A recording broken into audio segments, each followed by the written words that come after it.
Good afternoon and welcome back. So today we're doing the last lesson for radio technology. So we're doing part 3 of 3 today. And we'll be continuing with what we spoke about in the previous class. So the previous class, we finished up with how everything gets put together from a technical point of view, so all the hardware. Today, what we're going to be doing is we're going to be looking at it a little bit more in depth. So you might remember some of this if you had science at school, because we'll be talking about the amplitudes versus the frequencies in detail. So what you should be able to do at the end of this lesson is you should be able to identify and elaborate on transmission distribution technology, and you should be able to explain studio fault logs, house style guides, and procedures associated with maintenance and studio security, as that will be our last focus. So before we go any further into this lesson, I want you all to go to page 285 of Next Level Radio. So at the bottom there, you'll see there's an activity 7C. Okay, so it's important for me that you should be able to understand, you should be able to answer all of these. So what is DAB, topography, FM, digital dividend, internet speed, ISP? Okay, and then number 2 there, discuss the advantages of traditional radio station creating podcasts. Does that sound familiar from the previous class? It should. And then thirdly, as a technical producer at XFM, you must prepare for an outside broadcast taking place at a political press conference.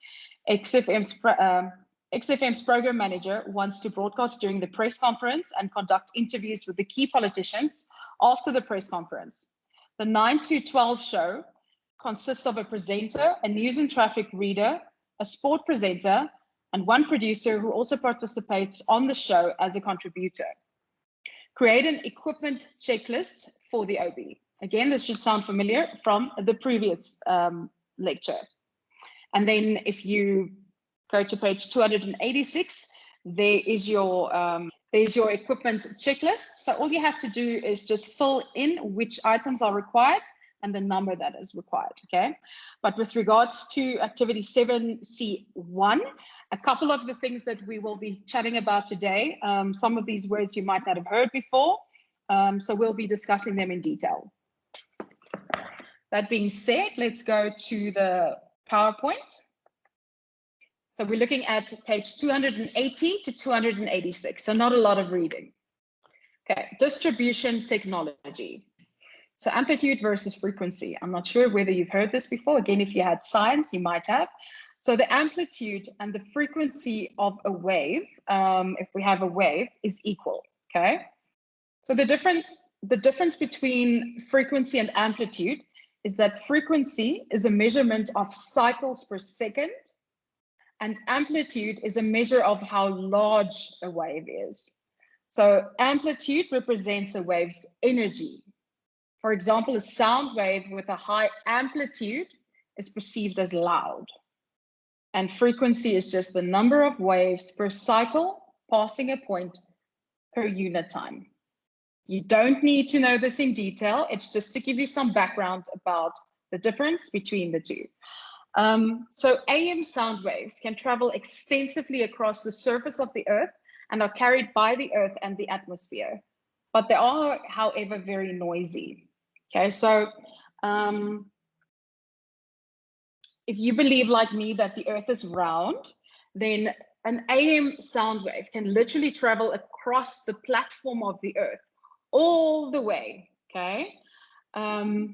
So it can extend a lot further than FM signals can because it can bend. So AM signals can bend. The reason that these AM signals are so noisy is because they can be greatly affected by atmospheric conditions such as rain, clouds, or lightning. FM signal, on the other hand, is much clearer and less affected by atmospheric conditions as the waves travel in a straight line. Again, think of my Earth that I spoke about. So imagine that I now have an FM signal. Obviously, the Earth is round, not straight, which means that an FM signal can only travel a small distance before it needs to be able to curve, which it can't. So this means that they will travel until the curvature of the Earth prevents them from traveling further beyond the horizon. So again, wave size is amplitude, wave repetition is frequency. So how many times in a specific time frame the wave repeats itself. So here you can kind of see what it looks like. So there's the signal, there's the AM that can bend, and then the bottom one is the FM one that can't bend, it just goes straight. So AM, very noisy, FM, much clearer. So for people to hear sounds, there needs to be a force that starts the waves traveling. So they need to get started somehow. In radio, that force is called the transmitter. So how it works is the transmitter uses an electrical power output measured in watts to send audio waves out so that they can be picked up by people's radio sets, which then decodes the waves into sound that we hear. The footprint of a radio station, so how far and to what a station can send out its waves, is determined by the number of transmitters that it has, as well as by the power output capability of those transmitters. If a radio station has more transmitters, it can cover more ground. If those transmitters are higher powered, then it can also reach further. So our transmitter's height plays a role in how far the waves can travel. So look at page 281 in your textbook. You'll see there's two examples. If a transmitter is 10 meters high, you can see how far the signal can stretch. Versus if a transmitter is 100 meters high, you'll see how much further it can go, okay? Think about South African radio stations. Which stations on FM are countrywide?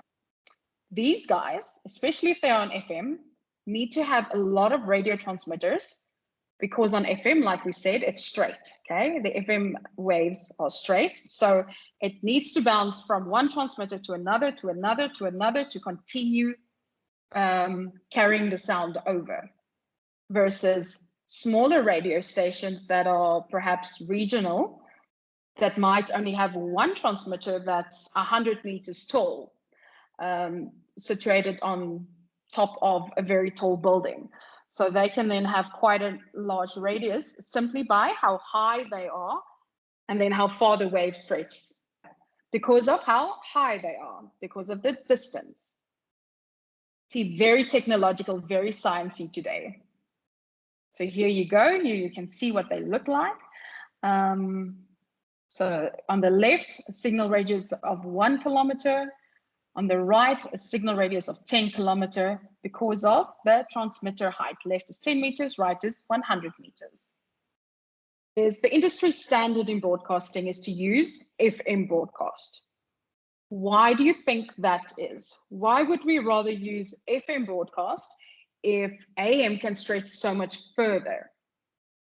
Obviously because the sound is so much clearer on FM, because there aren't all those noise interruptions from rain and clouds and lightning, etc. There are, however, still a few AM signal radio stations in South Africa. Can you think of any? Think of talk radio stations. There should be a few that can come up to mind. The reason that it's mostly talk radio stations is because the quality of the reception by the listener is less demanding on the single channel of talk.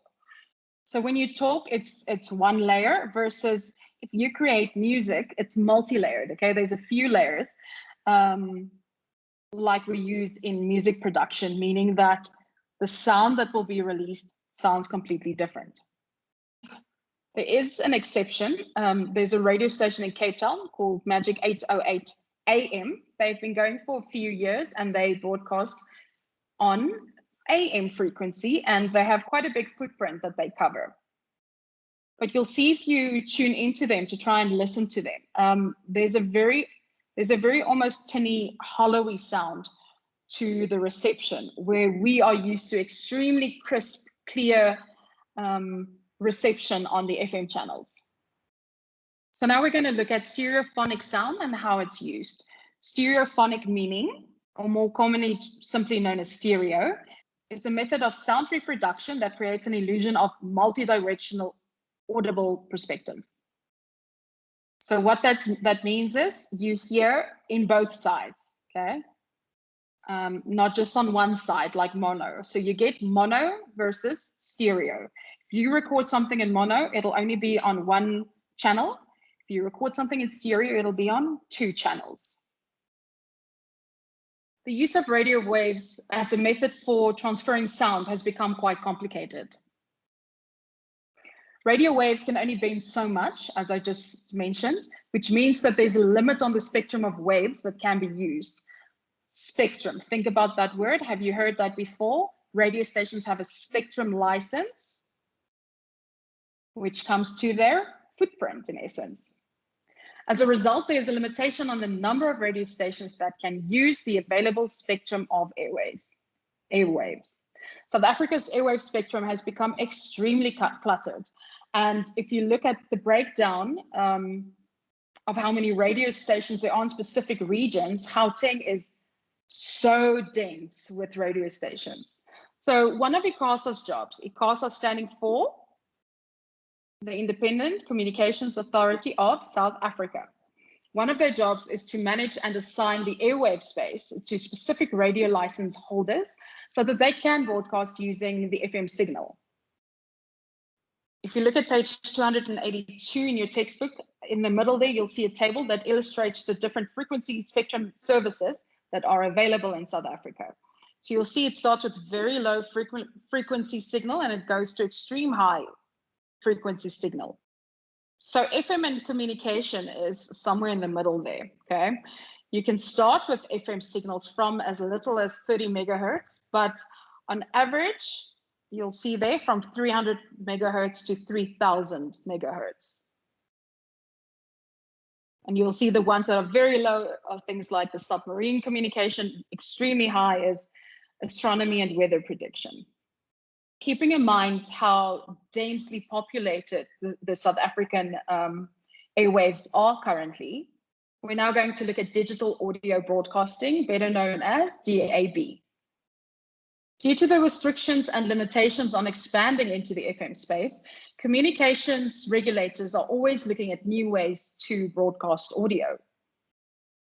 Currently in South Africa, there's a trial that ICASA is running on a technology called DAB. What DAB does is it converts the broadcast signal, so it converts the waves into a digital signal, so ones and zeros in essence, which saves space on the limited frequency spectrum because it takes away these waves and it literally transfers it into ones and zeros into digital. So in this way, by going digital, space is freed up by using digital packets of data instead of the radio waves. So these digital packets of data, again, just think of ones and zeros, okay? This means that we can use the frequency for other priorities that better serve our country's infrastructure, such as the wireless broadband, which we all know we need, and we can introduce more radio stations for variety and competition, seeing as we're not utilizing that frequency space anymore, but we can utilize digital space. This is called the digital dividend. As using digital packets of data frees up space on the frequency spectrum, as we just mentioned. So you might be saying now, wow, this is amazing. Why don't we simply do it? Why don't we just implement it? There's a lot that goes into DAB. The DAB test has taken a number of South African radio stations and converted them into a DAB signal that can be picked up by a DAB receiver.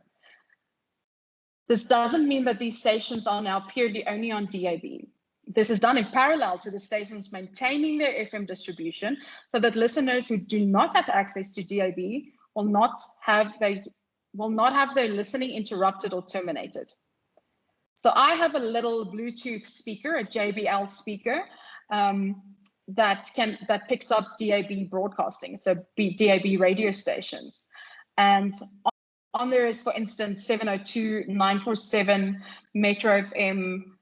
So there are a few big stations on this that they are testing out currently. But again, as we know, not everyone can afford one of these Bluetooth speakers, and not everyone has devices that they can listen to digital audio broadcasting on. So it's very important for them to run the two in parallel. So once the test is concluded, the Department of Communications, or how we know them now, is the Department of Communications and Digital Technologies. FYI, if you didn't know that, now you do. These guys will need to decide whether or not using DAB technology will serve its mandate to reach as many people across the country as possible and provide them with audio content for entertainment, information, and education. So that is in essence, at the end of the day, the aim with DAB is to get it to as many people across the country as possible. It will then need to consider a phased approach to ensure that all South Africans will not lose their access to the radio offering available. Again, because as I mentioned, everyone currently does not have access to these kind of technologies. So a DAB receiver looks like a modern radio set, but it has an interactive LCD screen. So you know those little screens that project things on them, where further information is given about the station. For instance, firstly, what is the station? What is the show that's on air currently? What is the song being played? And news stories being delivered that can be found. What this means for us as South Africans is that they would need to replace their current radio sets with a DAB receiver, which is much more expensive than a radio set, unfortunately. On the upside, though, there's a lot less interference, making a DAB receiver a lot more reliable than your typical radio set. There is an added concern about the rollout of DAB within South Africa, and that is the distribution of the South African population. In densely populated areas, DAB works very well as it uses a series of smaller transmitters to share the binary data packets, so the digital data. And this way it works very similar to cellular technology. An FM transmitter uses one large transmitter or a series of large transmitters to cover a much wider footprint. Although FM does experience interference from weather and things like hills and mountains, as well as other topography and buildings, so FM does work well in these kind of surroundings. A word there that I mentioned at the beginning, something that I mentioned that you should know by now, or that you should know at the end of this class. Topography. Topography is a detailed map of the surface features of land. So this includes, like I mentioned, the mountains, hills, creeks, other bumps and things on a particular piece of earth. So topography will represent a particular area in detail, including everything natural and man-made. A number of car companies have started installing DAB receivers in their cars rather than the typical FM frequency finders, as they want to provide consistent listening opportunities for drivers who are moving in and out of the frequency range as they drive. So that is what digital audio broadcasting is. So now we've looked at AM versus FM, so amplitude modulation versus frequency modulation. So AM frequencies that can move around the earth and can stretch very far, but is very loud because it's influenced by things, for instance, rain, the clouds, lightning, etc. And then FM, which is only straight, which can't bend, but is much clearer as it's not influenced by the same atmospheric conditions. Then we've looked at digital audio broadcasting now, which takes these waves and then converts them into digital packets. So meaning we're opening up some airwaves because we're taking them away as we're converting them to digital for us to listen to. So we can use those spaces for other things, like for instance, wireless broadband. The next one now, satellite broadcasting. Our last consideration in terms of signal distribution and the distribution of technology is satellite broadcasting. Satellite technology receives an audio signal in waves from the ground, and a satellite in space that orbits the Earth translates that signal into a digital data packet. So digital data packet, the same one we get with DAB. So again, satellite technology receives an audio signal in waves from the ground, and a satellite in space that orbits the Earth translates that signal, that wave signal, into a digital data packet. This data packet is then sent back to Earth, where satellite decoders can translate the signal into an audio experience, into audio that we can hear. So this technology, as you can imagine, eliminates a lot of the geographical limitations that we had on both AM and we just mentioned about DAB. So this technology eliminates a lot of that geographical limitations that we spoke about earlier, as any household with an active satellite decoder can receive and listen to the audio product. Where have you heard the word decoder before? We currently have satellite TV within South Africa, so MultiChoice uses satellites. Negotiations between radio station businesses like SABC and Prime Media Broadcasting, for instance, in South Africa, with satellite broadcasters like MultiChoice, have enabled millions of South Africans to obtain access to a wide range of radio stations that they wouldn't be able to pick up via their usual radio sets, as they may live outside of that FM distribution footprint of that radio station. So if we go on to DSTV, there are numerous radio station channels on there. Okay, these didn't just appear there. There were meetings between, like we mentioned, someone like Prime Media and SABC with MultiChoice as to how they can get these onto their platforms, making use of their satellite decoder that's already in place. And that's why we can find it today. There are, however, downsides to something like satellite broadcasting. And some of these include adverse weather conditions between the ground and the satellite that is orbiting outside of the Earth's atmosphere can reduce the line of sight that is needed between a satellite in space and the satellite decoder on the Earth. I'm not sure if you've ever watched TV, so watch DSTV, and it just went off, especially when there's thunder and lightning and heavy rains. That means that the line of sight that is needed has been reduced between the satellite in space and the satellite decoder on the Earth. Another disadvantage is a satellite decoder must remain plugged into an electrical supply to be able to function. We all know this. If you unplug your decoder, no DSTV. This limits the portability of a satellite decoder, which is one of the key benefits of listening to radio. It's not like I can unplug it and take it with me wherever I go, so I can listen to satellite radio. Being able to take the sound with you as you move through the house or through your business is a key behavioral advantage for radio listeners. Okay, so that's satellite broadcasting in a nutshell. So we're seeing the audio signal in waves from the ground to the satellite, where the satellite translates it into digital data packet, which then is sent back to Earth, where the satellite decoder can translate this signal into an audio experience where we hear it. It is limited as it needs to be plugged in, and weather conditions can affect it. That was the last of the signal distribution technology. So that should give you quite a broad range about all the different ways that we can actually listen to radio. This might not sound very important, but from a radio perspective, for a radio station, these are extremely important. Maintenance and security are both very important factors to take into consideration.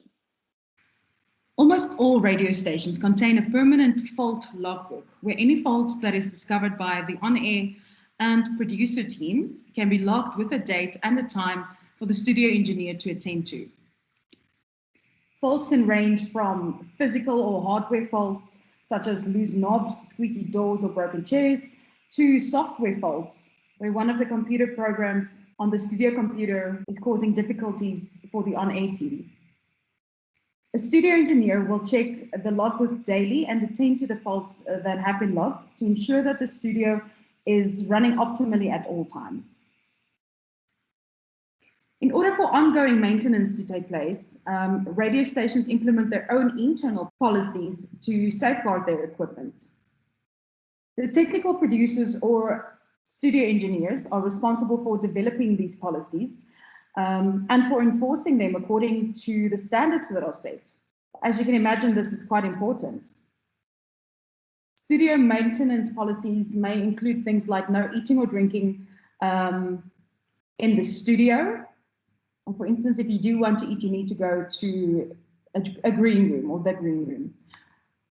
Another example is no chewing gum or popcorn is allowed in the studio or the green room at all.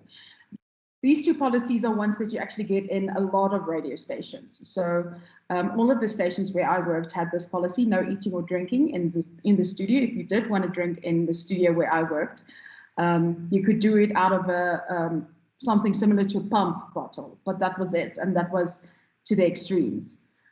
Chewing gum and popcorn wasn't allowed at all. Chewing gum because you can put it places, popcorn because the kernels can go all over the place. When it comes to security, radio stations tend to be quite strict. And most studios are protected by doors that are fireproof and soundproof, and has systems that require fingerprint scanning or access cards in order to grant access. So you can hear it's quite a strict, there's quite a strict process that goes on. Not just anyone can get into these studios. It's not a case of anyone can just walk in and walk into a studio and be like, hey, to the on-air presenter, I'm your biggest fan, you know, here I am. That doesn't happen. This means that if there's any guest that needs to be live in studio, a producer or a show team member needs to sign them in to allow them access. So most of these studios also have CCTV and cameras to ensure this process is followed and to ensure that anyone who is not adhering to the studio policy rules is held accountable for any damage or theft that may ensue. Over and above this, most broadcast businesses have strict security protocol when gaining access to the building before they even reach the studio. This consists of things like turnstiles, bag scanning sensors, metal detectors, and the requirement of showing your ID, as well as signing in any equipment that you have in and out of the building. I'm not sure if you've ever been to the SABC building in Auckland Park, but they literally have everything I just mentioned. If I went in there with a laptop, my laptop would be taken out, I'd get a number on it, and then I can go in, so it's been signed in. When I come back, I had to take my laptop out again, and then they would take back the sign that I got, and then it was signed out again. So it's a whole big process, and you wait at the bottom for someone to come down from one of the floors and come and fetch you before you can go back up. So you can't get past the security. So there's security at the entrance, and then there's security where you wait before you're allowed to go into any of the lifts. In terms of information and the use of software, there are additional policies that are typically put into place to safeguard content, like music and show bites, which are the property of that specific radio station and cannot, under any circumstances, be shared outside of the radio station unless authorized and credited accordingly. Wi-Fi passwords are protected and required logins, which means that security can literally track you and track what it is that you download and what you've watched. Similar to telephone calls. Normally you get a code and then they can also track that to see what you've called. And screen time might be limited to certain workstations in order to manage costs. So there's all these little extra things involved from a management point of view to make sure that the security is up to date and that it runs smoothly at all times. The station's most valuable assets are its studio equipment. These assets are managed accordingly on the station's financial statements and have to be amortized in terms of cost and tracked in terms of depreciation. This means that the station can spread the cost of new equipment over several years in order to calculate its return on investment once the costs have been paid off.